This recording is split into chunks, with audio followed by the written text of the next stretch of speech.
Welcome to Monk's Moon Temple. As you settle into your space tonight, let your body find its most comfortable position. Maybe you're lying in bed with blankets pulled up, or resting on a couch after a long day.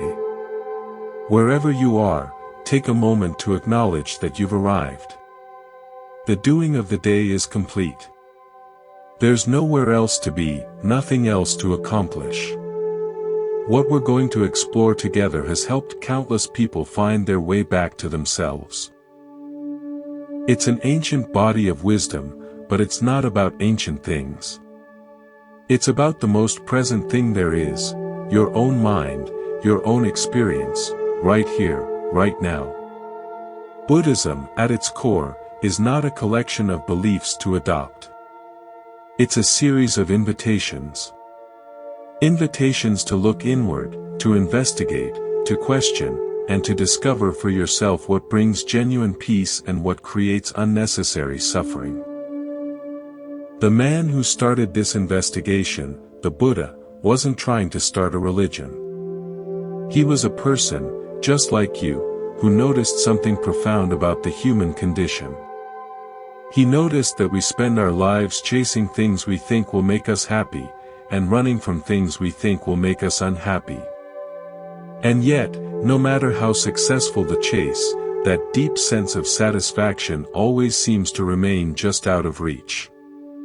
Think about your own life. Remember a time when you really wanted something. Maybe a new job, a relationship, a possession. You imagined that when you got it, everything would feel different. You'd finally feel content. And then you got it. For a while, there was satisfaction. But gradually, the glow faded. Something else caught your attention. A new desire emerged. And just like that, you were back on the treadmill, chasing the next thing. Buddhism calls this the cycle of craving. It's not a moral judgment. It's simply an observation about how the mind operates. The mind is a habit machine, and one of its strongest habits is wanting. We want things to be different than they are. We want pleasant experiences to last forever, and unpleasant ones to disappear immediately. The problem is, neither of these things is possible. Everything changes. Everything passes. This is where the Buddha's teaching becomes not just philosophy, but practical wisdom.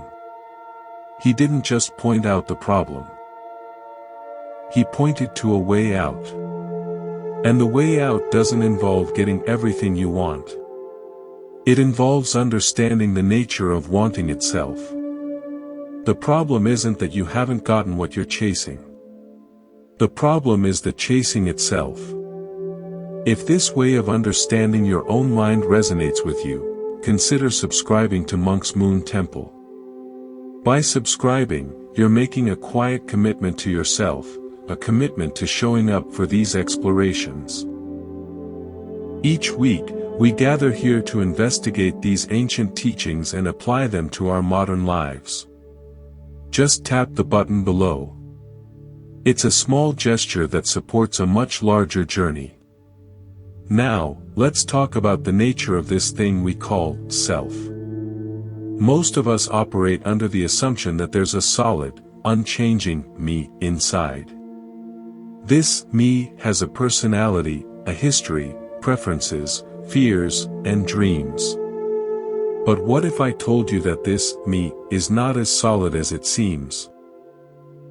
What if the sense of being a separate, permanent self is actually a kind of illusion? Notice your breathing. You don't have to control it. Just notice it. Now notice your thoughts. They're probably wandering. One thought comes, then another. Now notice your bodily sensations. Warmth here, coolness there. Now ask yourself, which one of these is the real you? Are you your breath? No, you're aware of your breath. Are you your thoughts? No, you're aware of your thoughts. Are you your sensations? No, you're aware of them too. So who is this aware presence? This is the question Buddhism invites you to sit with.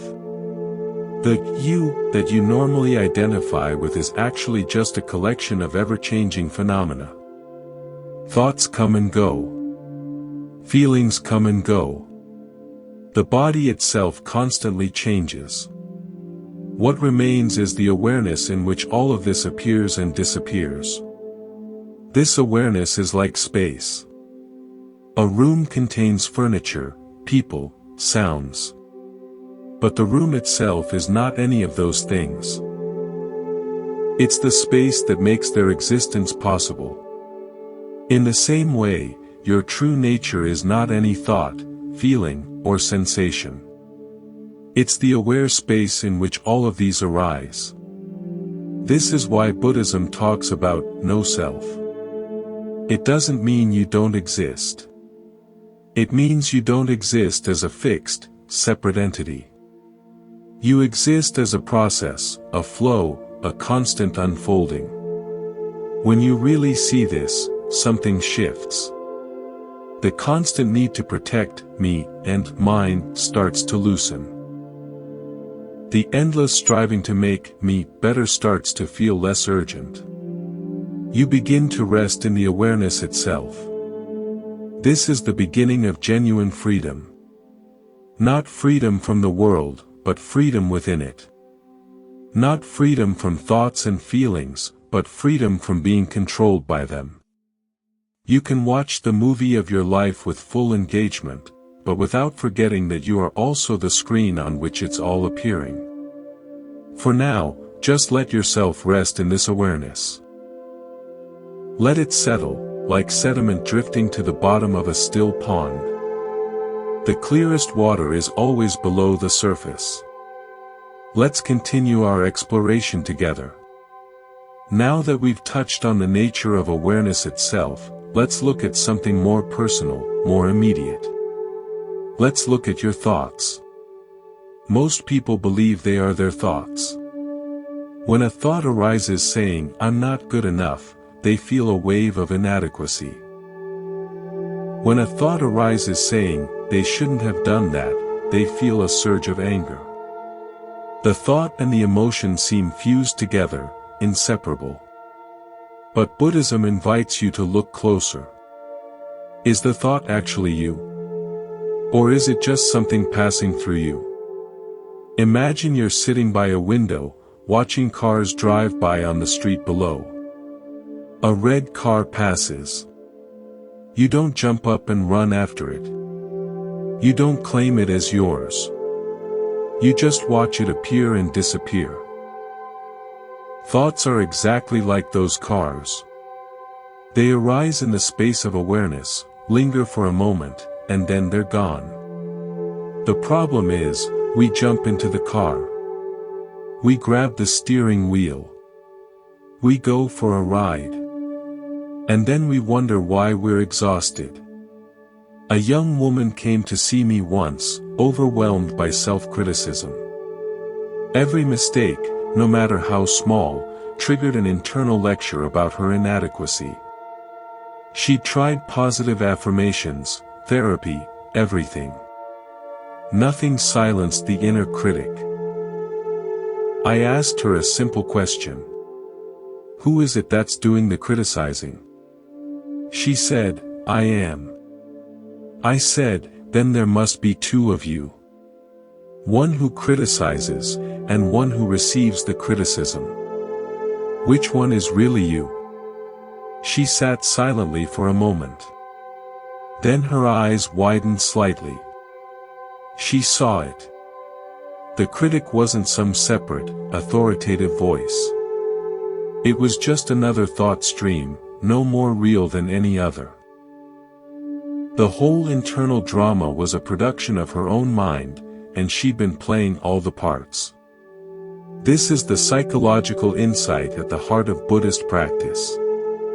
You are not the thinker of thoughts. You are the aware presence in which thoughts appear. The thinker is just another thought. The critic is just another thought. What you truly are is prior to all of them. You are the sky, not the clouds. You are the screen, not the movie. Let's try something simple together right now. Just for the next few breaths, notice your thoughts without judging them. Don't try to make them stop. Don't try to hold on to them. Just notice. A thought appears. Okay. A thought disappears. Okay. Another thought appears. Okay. You're not stopping anything.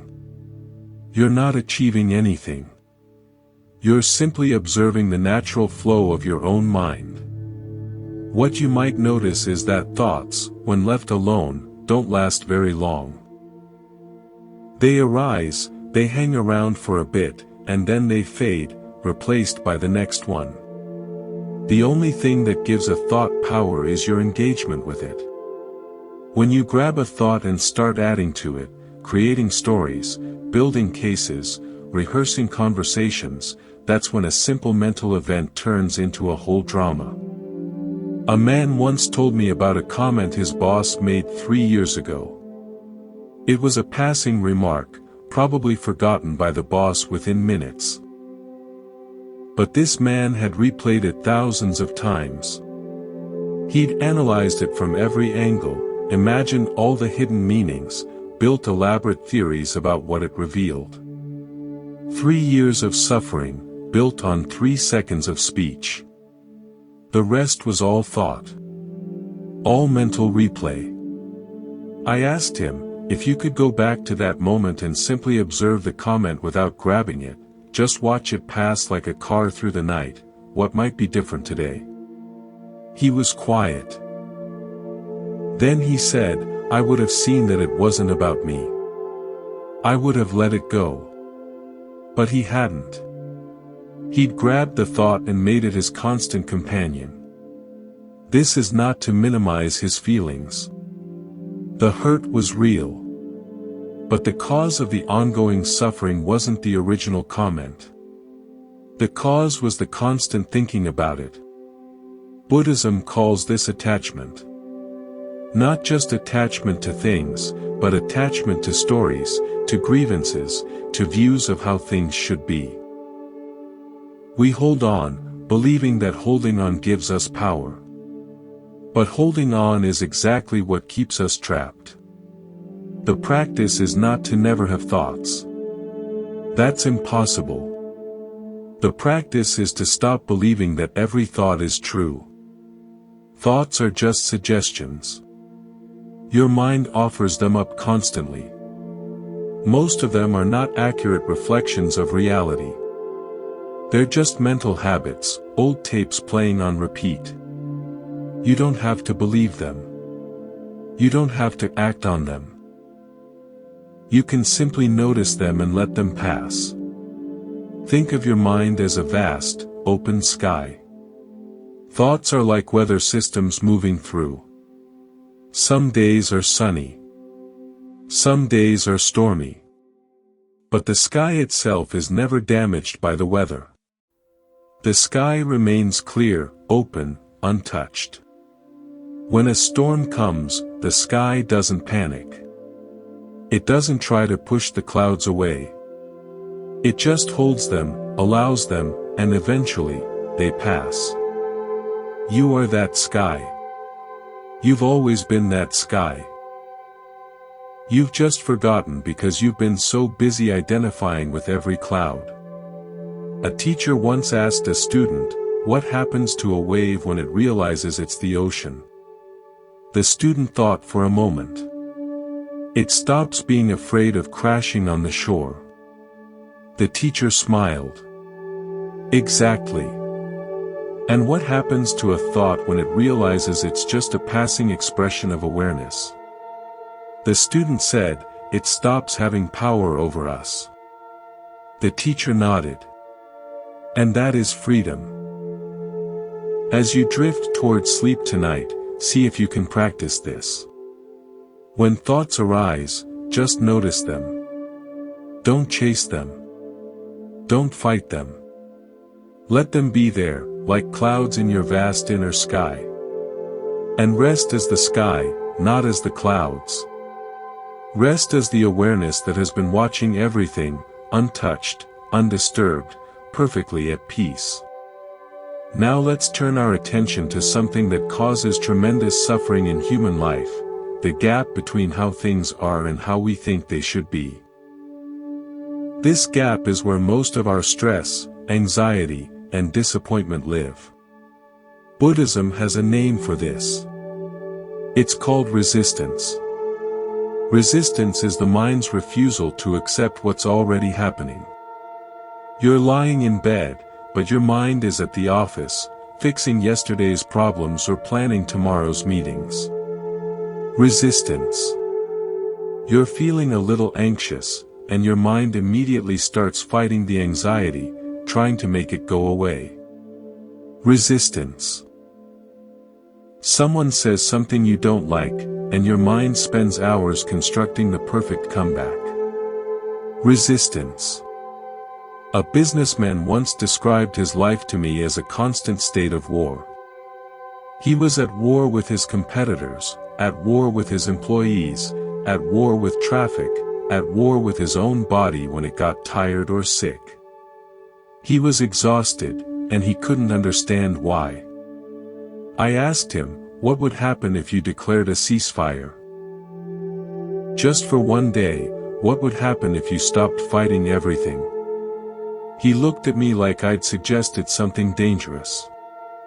If I stop fighting, I'll lose everything. I said, what if fighting is what's making you lose everything? What if the war is the problem, not the solution? He had no answer for that. He'd never considered that the struggle itself might be optional. This is the Buddha's great discovery.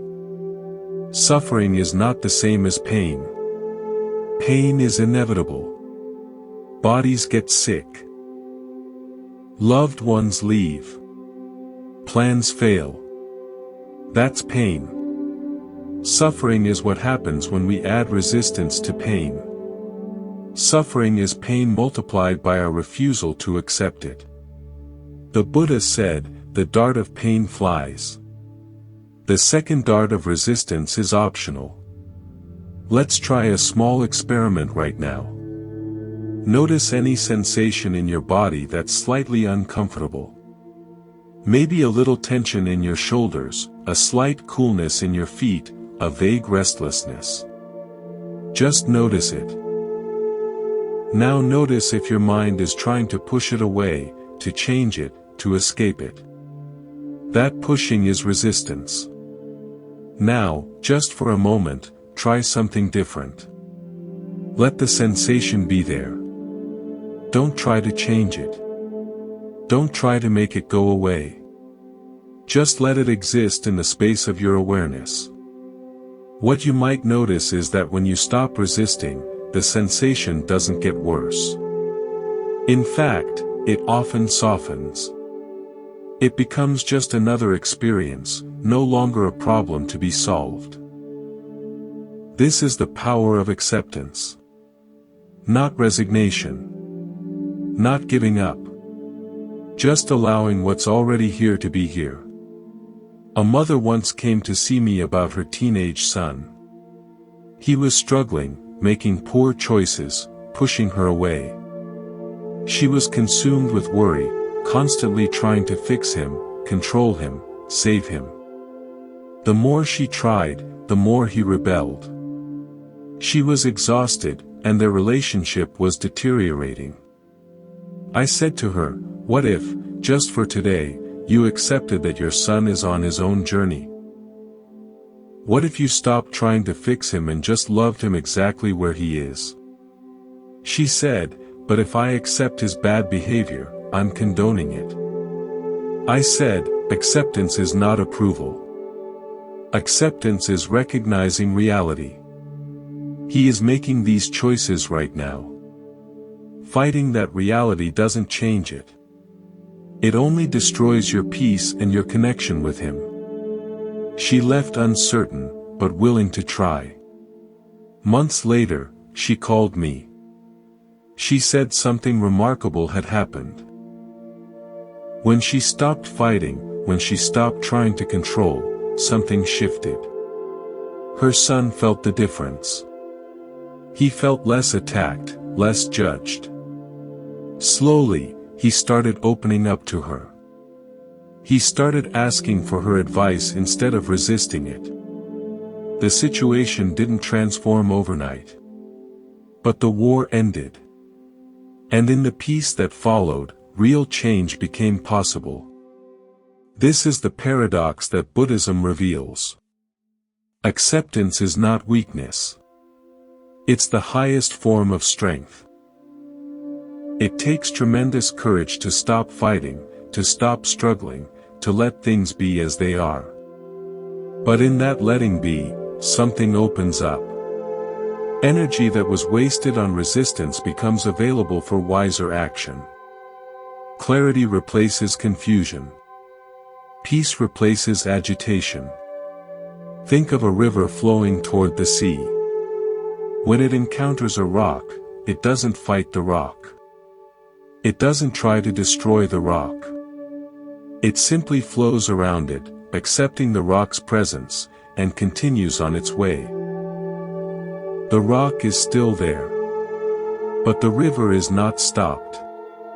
It finds a way forward. This is how wisdom meets difficulty. Not by fighting, but by flowing. As you rest here tonight, notice if there's anything you're resisting. Maybe it's a worry about tomorrow. Maybe it's a memory from yesterday.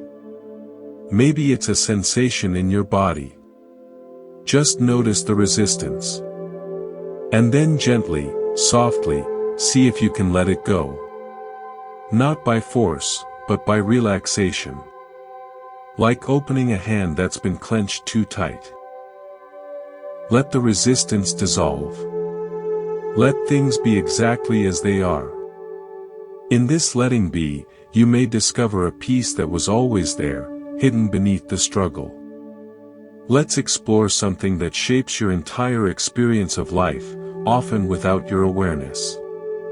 Let's talk about stories.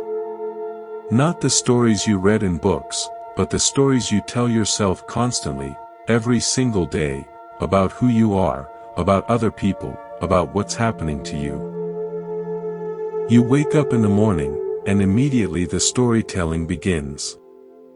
I'm not a morning person. I didn't sleep well. I have too much to do today. I hope that meeting goes okay. Why did they say that to me yesterday? Story after story, narrative after narrative, all running on autopilot. And here's the thing, most of these stories are not completely true. They're interpretations, assumptions, guesses, fears dressed up as facts. Buddhism points out that we suffer not because of events, but because of the stories we attach to events. Something happens. That's just a fact. Then we add a story.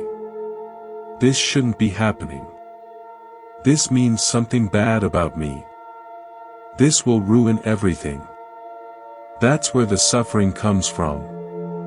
Not the event itself, but the interpretation. A woman once told me about a text message her partner sent. It was short, just a few words, without the usual emoji or exclamation point. That was the event. A short text. But the story she added was elaborate. He's angry with me.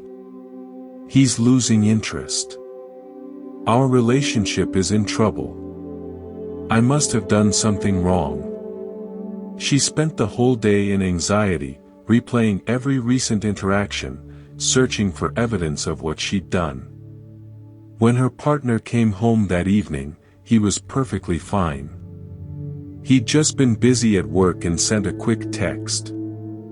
The entire day of suffering was based on a story she'd invented. I asked her, what if, when you received that text, you had simply noticed the short message without adding any story? What would have happened? She thought about it. I would have felt fine. I would have just gone about my day. Exactly. The event was neutral. The suffering was entirely optional. This is not to say that you should never interpret or analyze. Sometimes stories are useful. They help us make sense of the world. The problem is not stories themselves. The problem is forgetting that they're stories. We start believing our interpretations are facts. We get attached to our narratives. And when reality doesn't match our stories, we suffer. A man came to me once who was deeply attached to a story about his childhood. The story was about being neglected, overlooked, not loved enough. I don't doubt that his childhood had difficult elements. But the story he carried was now 40 years old, and he was still living inside it. Every difficulty in his adult life was filtered through this story. This is happening because I wasn't loved enough. I can't succeed because of what happened back then. The story had become an identity, a way of explaining everything. And it was keeping him stuck. I asked him, what if that story is not the whole truth? What if there were moments of love you've forgotten? What if the past is over, and only the story remains? Who would you be without this story? He had no answer. He'd never considered that he might be more than his history. This is one of the most liberating insights Buddhism offers. You are not your story. Your past is not your identity. The narrative you've been telling yourself for years, about who you are and why you suffer, is just a collection of thoughts. It's not solid. It's not permanent. It can be examined. It can be questioned. It can be released. Think of your life as a vast, open field. Stories are like fences you've built across this field, dividing it into sections. This is where I failed. This is where I was hurt. This is what I can't do. The fences feel real, solid, permanent. But they're made of thought. And thought can be seen through. When you look closely, you realize the fences were never actually there. The field was always open. The divisions existed only in your mind. A teacher once asked a student, if you drop a lump of salt into a cup of water, what happens? The student said, the water becomes undrinkable. The teacher said, now drop that same lump of salt into a river. What happens? The student said, the river barely notices. The salt dissolves. The teacher smiled. Your story is the salt. Your identification with it is the cup. Become the river. This is the invitation. Not to deny your experiences or pretend your past didn't happen. But to stop being a small cup of water that's overwhelmed by every lump of salt. To become vast, like a river, like the sky, like the open field. To let your stories dissolve into the larger awareness that has always been holding them. As you rest here tonight, notice the stories your mind is telling. Maybe it's a story about tomorrow. Maybe it's a story about something that happened today. Maybe it's a story about who you are. Just notice them. Don't try to change them. Don't try to argue with them. Just see them as stories. See the fences for what they are. And rest in the open field that has always been there, beneath all the narratives, untouched, free. Let's turn our attention to something that drives so much of human behavior, something that Buddhism examines with great precision. Let's talk about desire. Not just any desire, but the particular kind of desire that keeps us trapped in a cycle of endless wanting. There's a common misunderstanding about Buddhism.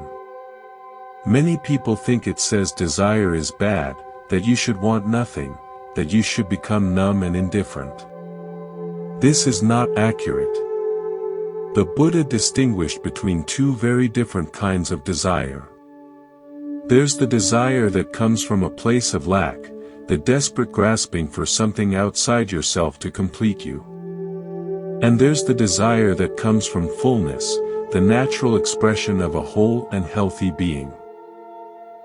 The first kind is the problem. It's the feeling that something is missing, that you need something else to be happy. This kind of desire is like drinking salt water. The more you drink, the thirstier you become. You get the promotion, and soon you want the next one. You buy the house, and soon you want a bigger one. You find a partner, and soon you want them to be different. The satisfaction never lasts because the desire isn't really about the thing itself. It's about the feeling of lack, and no external thing can fill an internal void. A wealthy man once came to see me. By any external measure, he had everything.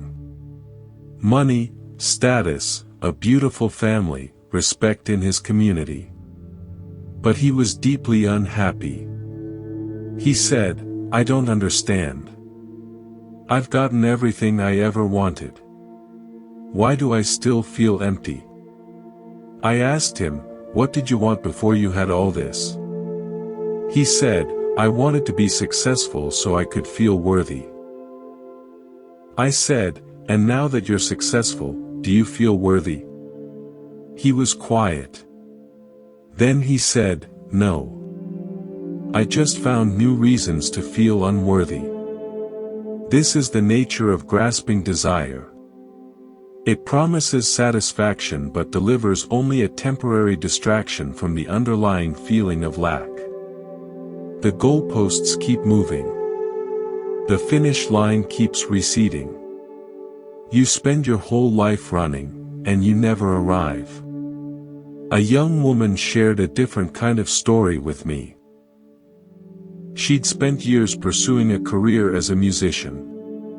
She practiced constantly, sacrificed relationships, endured rejection after rejection. Finally, she got her big break. A record deal, a tour, everything she'd dreamed of. And for a few months, it was wonderful. Then the pressure set in. The expectations, the criticism, the fear of losing it all. She found herself more anxious than she'd ever been. She said, "I thought achieving my dream would set me free. Instead, it put me in a new prison." I asked her, "What were you really wanting when you wanted this career?" She thought about it. "I wanted to feel like I mattered. I wanted to feel that my life had meaning." I said, "And did the career give you that?" She said, "For a little while. But now I need the next success to feel it again." She was on the treadmill. She'd achieved her goal, and the treadmill was still running. This is the insight the Buddha articulated so clearly. The problem is not having goals or working toward things. The problem is believing that achieving those goals will finally make you whole. It won't. Wholeness is not something you achieve. It's something you recognize. It's already here, beneath all the striving, beneath all the wanting. You've been complete from the very beginning. You've just forgotten. Think of a wave on the ocean. The wave might spend its whole existence trying to become bigger, trying to reach the shore, trying to be noticed. It might compare itself to other waves, feel inadequate, strive desperately. But all along, it was never separate from the ocean. Its true nature was the vast, deep water. Its striving was based on a misunderstanding. It forgot what it really was. You are like that wave.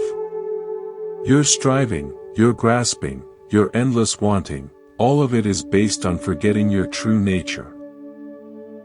You think you're a small, separate self that needs to acquire things to feel complete. But you're not small. You're not separate. You are the ocean masquerading as a wave.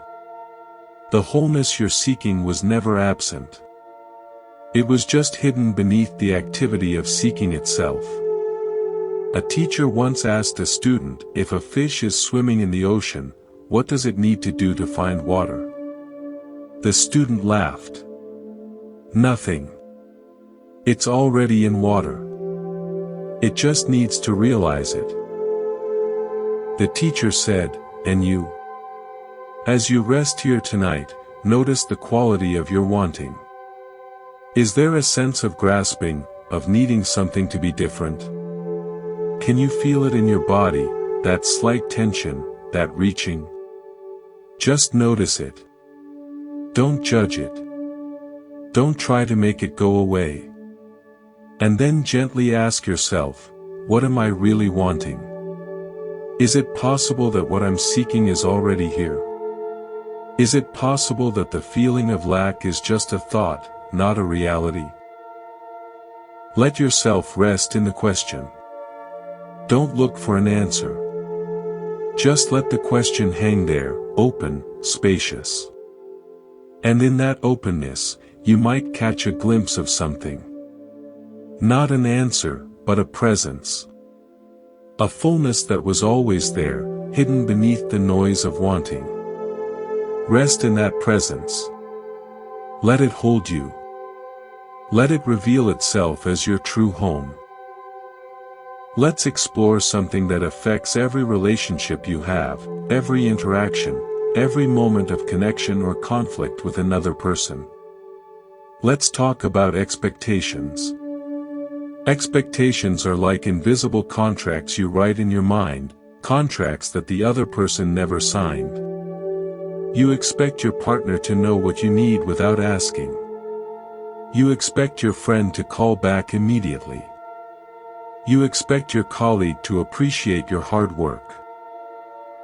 You expect your children to make choices you approve of. And when reality doesn't match these expectations, you suffer. You feel disappointed, betrayed, angry, hurt. Buddhism invites you to look closely at these invisible contracts. Who wrote them? You did. Who signed them? Only you. Who enforces them? No one. The other person is living their life according to their own understanding, their own conditioning, their own needs. They have no idea about the contract you've written. And yet you hold them responsible for breaking it. A father once came to see me, heartbroken about his son. They hadn't spoken in years. The father had expectations about what kind of life his son should lead.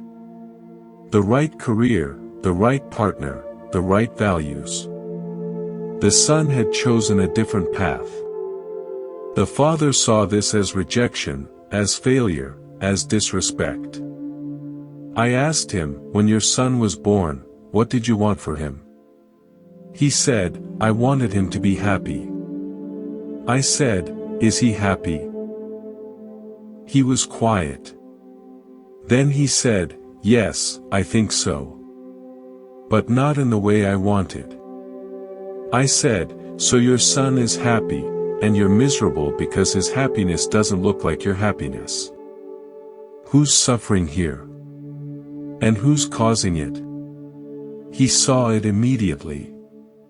The suffering was his own, created by his own expectations. His son wasn't causing it. His son was just living his life. The father was the one holding the contract, and the only one who could tear it up was him. This is a hard truth to face. Most of your disappointments in relationships are not caused by other people. They're caused by the gap between your expectations and reality. And since you're the one who creates the expectations, you're also the one who can release them. A young woman shared a story about her mother. Every phone call, every visit, was filled with tension. The mother expected the daughter to call more often, to visit more frequently, to share more details about her life. The daughter felt suffocated, guilty, resentful. The more the mother expected, the more the daughter pulled away. A classic cycle of suffering, fueled entirely by unmet expectations. I asked the daughter, what would happen if you let go of all expectations about how your mother should behave? What if you just accepted that she is who she is, with her own fears and needs? She said, but she should be different. She should understand me. I said, should. There's that contract again. Who wrote it? She laughed, but it was a painful laugh. She saw the trap. Her mother was trapped in her expectations of the daughter. The daughter was trapped in her expectations of the mother. Two people, both suffering, both holding contracts the other never signed. The way out is not to stop caring about relationships. The way out is to stop demanding that reality conform to your preferences. You can prefer that your partner be more attentive. You can prefer that your friend call more often. Preferences are fine. They're just wishes. But when preferences harden into expectations, when you attach your happiness to them, you set yourself up for suffering. Think of expectations as walls you build around your heart. Each expectation is a brick. You should be this way. Brick. You should do that. Brick. Things should be different. Brick. Pretty soon, you're living in a fortress, alone, waiting for someone to enter on your terms. But no one can enter because the walls are yours. You built them. And you're the only one who can take them down. A teacher once asked a student, if you hold a glass of water in your hand, how long does it take to become heavy? The student said, a few minutes, maybe. The teacher said, what if you hold it for an hour? The student said, my arm would ache. The teacher said, what if you hold it for a day? The student said, my arm would be in terrible pain. The teacher said, the glass never changed. It's the same weight. The only thing that changed was how long you held it. Expectations are like that. They're not heavy in themselves. But hold them for years, and they'll crush you. As you rest here tonight, notice any expectations you're carrying. Maybe expectations about how this meditation should feel. Maybe expectations about how someone in your life should behave. Maybe expectations about yourself, about who you should be by now. Just notice them. Don't judge them. Don't try to drop them by force. Just see them clearly. See the contract you wrote. See that the other person never signed it. See that you're the one holding it. And then, gently, see if you can relax your grip. Just a little. Let the expectation soften. Let it be there without demanding that reality conform to it. Let people be who they are. Let life be what it is. In that letting be, something shifts. The walls around your heart start to dissolve. The space inside opens up. And in that open space, real connection becomes possible. Not connection based on contracts and expectations, but connection based on presence, on acceptance, on love that asks nothing in return. This is the freedom that awaits when you stop demanding that life meet your expectations and start meeting life exactly where it is. Let's turn our attention to something that shapes your entire experience of time. Let's talk about the past and the future, and how they steal the present from you. The human mind has an extraordinary ability. It can travel through time.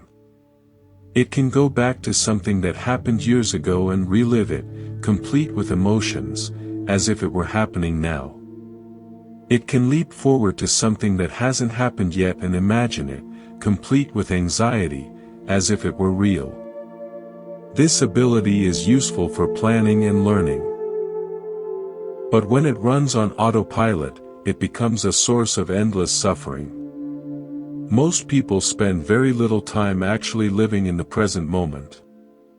They're either revisiting the past, replaying old hurts, rehearsing old arguments, savoring old pleasures that are gone.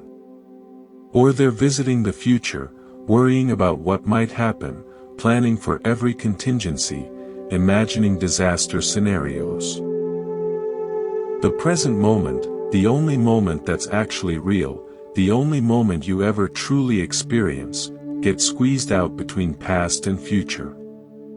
A man once described his life to me as a constant state of emergency. He was always preparing for something, always bracing for impact.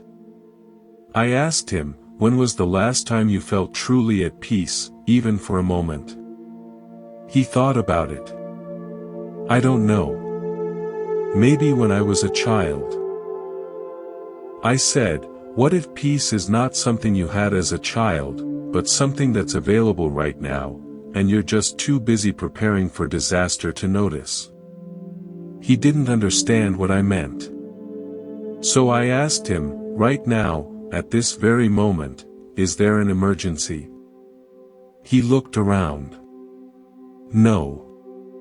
We're just sitting here talking. I said, so the emergency is not here.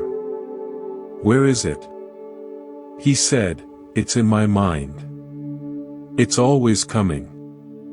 Something bad is always about to happen. I said, but it never actually arrives, does it? You spend your whole life preparing for a disaster that never comes. And while you're preparing, you miss your life. This is the tragedy of the human condition, as Buddhism sees it. We sacrifice the present for a future that never arrives.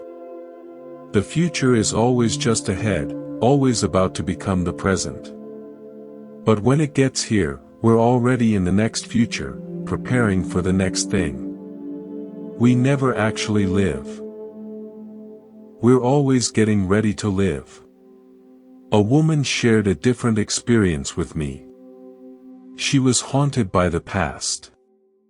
Every mistake she'd ever made was stored in her mind, ready to be replayed at any moment. She'd lie in bed at night and the highlight reel of her failures would play automatically. She couldn't sleep. She couldn't rest. The past was never past.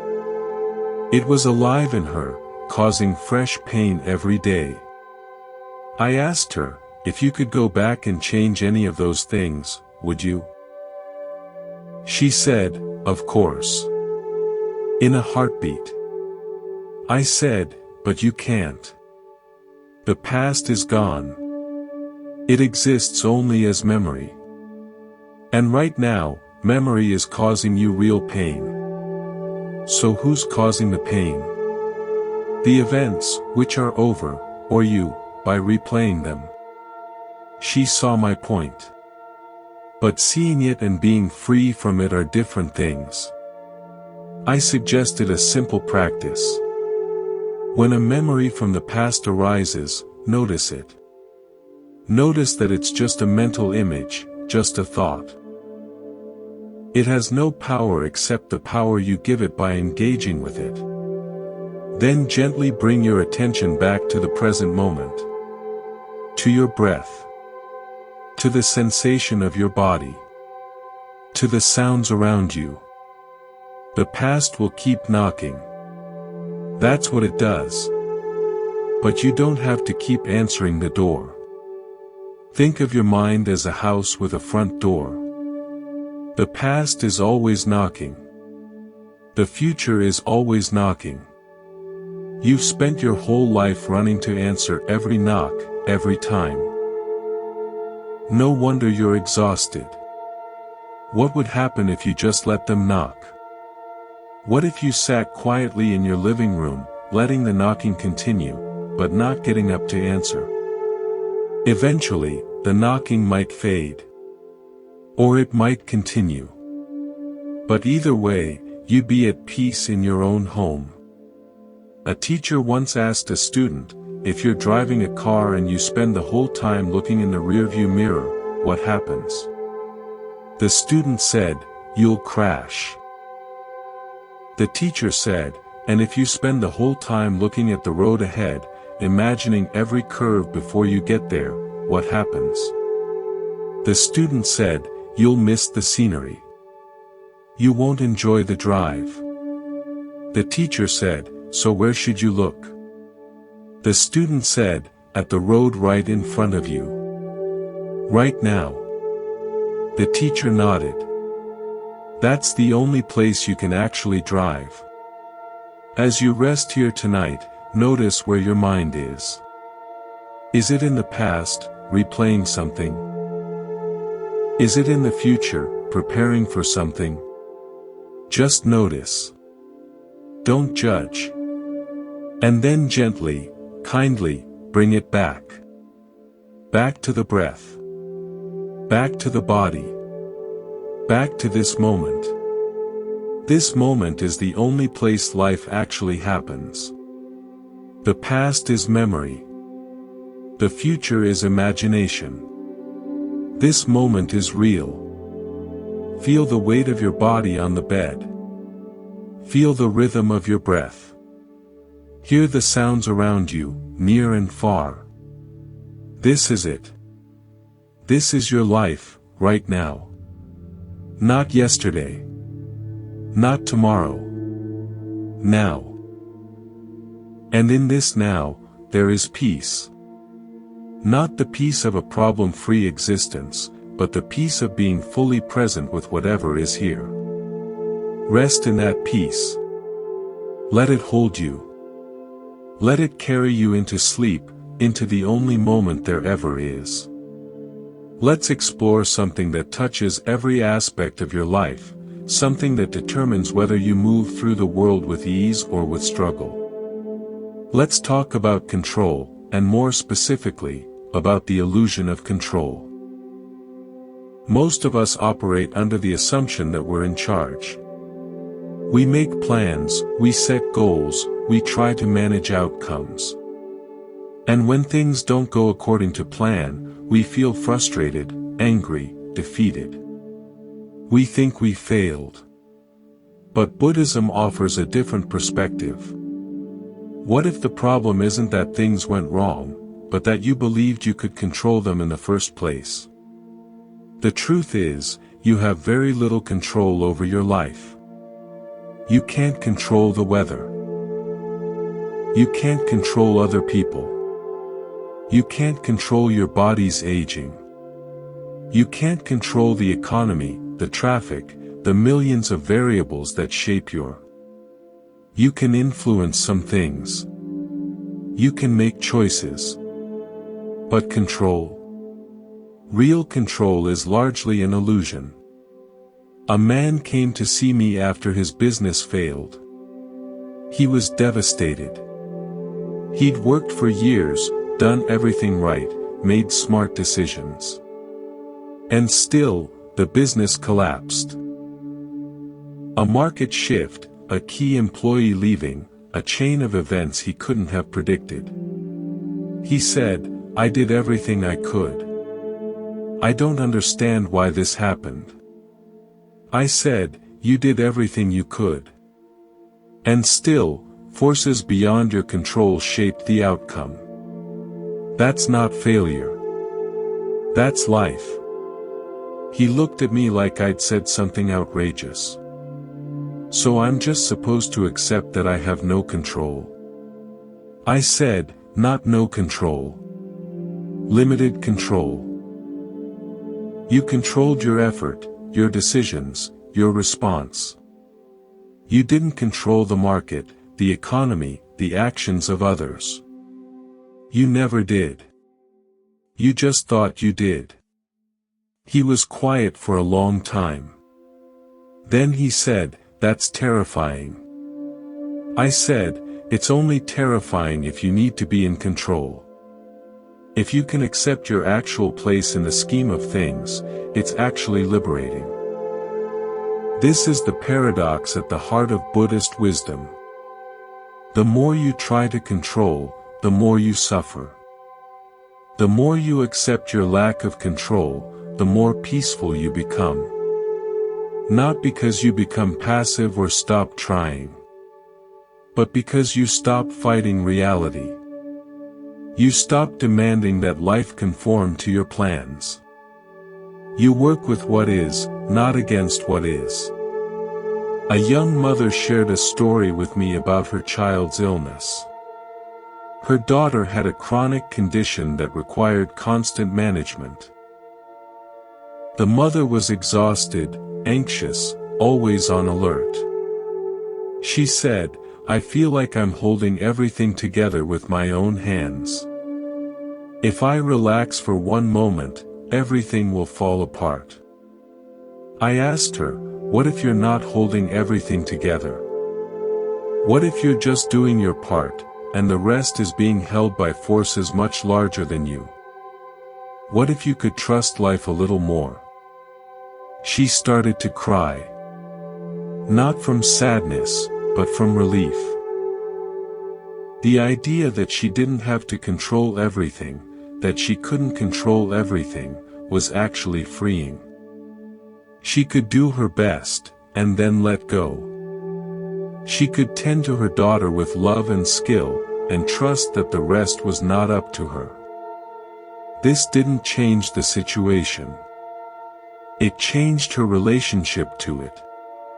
And that changed everything. Think of a sailor on the ocean. The sailor can't control the wind. Can't control the waves. Can't control the currents. But the sailor can adjust the sails. Can choose a direction. Can respond to what arises. The skilled sailor doesn't fight the ocean. The skilled sailor works with it, uses it, respects it. The ocean is still powerful, still unpredictable. But the sailor is no longer in conflict with it. There's a partnership, not a battle. You are that sailor. Life is the ocean. You can't control the wind. You can't calm the waves. But you can learn to sail. You can learn to respond with skill, with wisdom, with grace. The goal is not to control the ocean. The goal is to become such a skilled sailor that you can move through any weather with peace in your heart. A teacher once asked a student, "If you're holding a bird in your hand, how tightly should you hold it?" The student said, "Tight enough that it doesn't fly away, but loose enough that you don't crush it." The teacher said, "Life is like that bird. Hold too tightly, and you crush it. Hold too loosely, and it's gone." The art is in finding the balance between control and surrender. As you rest here tonight, notice where you're holding too tightly. Maybe it's a worry about tomorrow. Maybe it's an expectation about someone. Maybe it's a need for things to be different than they are. Just notice the grip. Feel the tension in your body that comes from trying to control. And then, gently, see if you can loosen your hold. Just a little. Let life breathe. Let things be what they are. Let the ocean be the ocean. You don't have to control everything. You never did. You just thought you did. And that thought was the source of so much struggle. So tonight, practice letting go. Not giving up, but letting go. Doing your part, and then releasing the rest. Trusting that you're held by something larger than your plans, something wiser than your worries. Rest in that trust. Let it carry you. Let it hold you. Let it rock you gently towards sleep. As we come to the end of our time together tonight, let's bring all of these threads into a single, simple truth. A truth that has been here all along, waiting for you to notice it. You are not your thoughts. You are the awareness in which thoughts appear. You are not your emotions. You are the space in which emotions flow. You are not your story. You are the one who has been watching the story unfold from the very beginning. This aware presence, this silent witness, is what you've always been. It's what you'll always be. It's the only thing about you that never changes. Everything else comes and goes. Thoughts come and go. Feelings come and go. Sensations come and go. Relationships come and go. Your body itself is in constant flux, cell by cell, breath by breath. But the awareness that witnesses all of this, that has never changed. It was there when you were a child, watching your first experiences. It was there through every joy, every sorrow, every triumph, every loss. And it's here now, reading these words, hearing these thoughts, resting in this moment. This awareness is not something you need to achieve. It's not something you need to earn. It's not a reward for years of practice. It's what you already are, right now, beneath all the noise. The practice is simply learning to recognize it, to rest in it, to trust it. A woman once came to me after years of meditation practice. She was frustrated. She said, "I've been sitting for years, and I still get angry. I still get anxious. I still have all the same problems. What's the point?" I asked her, "Before you started practicing, when you got angry, how long did it last?" She thought about it. Days. Sometimes weeks. I said, "And now?" She said, "Hours. Sometimes less." I said, "So something has changed. The anger still comes, but it doesn't take up residence. It visits, and then it leaves. That's the whole point. The point is not to become a different person. The point is to become more fully who you already are. The point is not to eliminate all difficult experiences. The point is to stop being crushed by them.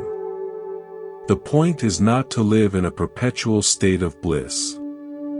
The point is to find a peace that holds all states, that includes all experiences, that remains untouched by the ups and downs of life. Think of the sky again. The sky doesn't try to stop storms. It doesn't try to hold on to sunny days.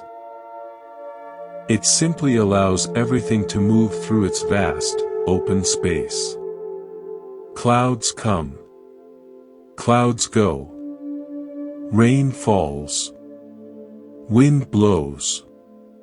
The sky is never damaged, never changed, never diminished.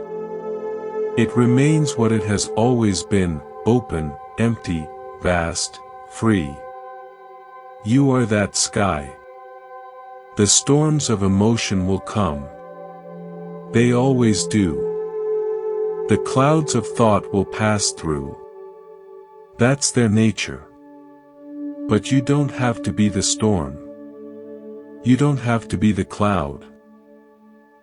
You can rest as the sky, watching it all with gentle, compassionate awareness. This is the freedom that Buddhism points to. Not freedom from experience, but freedom within experience. A teacher once gave his students a final instruction before they left to live their lives. He said, "Remember this above all else. You are not a drop in the ocean. You are the entire ocean in a drop." The students were confused. They asked him to explain. He said, "The drop thinks it's small, separate, vulnerable. It lives in fear of evaporating, of being lost. But the ocean in the drop knows it was never separate. It knows it is made of the same water, the same vastness, the same eternity. When the drop realizes it is the ocean, its fear disappears. It rests in the knowledge that it cannot be lost because it was never separate to begin with. This is your true nature. You are not a small, separate self trying to navigate a dangerous world. You are awareness itself, temporarily appearing as a person. The person will change. The person will age. The person will eventually dissolve back into the formless. But the awareness that you are, that was never born. That will never die. That is what you've always been. As you drift toward sleep tonight, rest in this knowing. Not as a belief, not as a concept, but as a direct experience. Feel the awareness that is reading these words. Feel the presence that has been with you through this entire journey. That presence is what you are. It needs no improvement. It needs no achievement. It needs only to be recognized. Let your body relax completely. Let your thoughts fade into the background. Let go of all effort, all striving, all need to get somewhere or become something. You've already arrived. You've always been here. The peace you've been seeking was seeking you.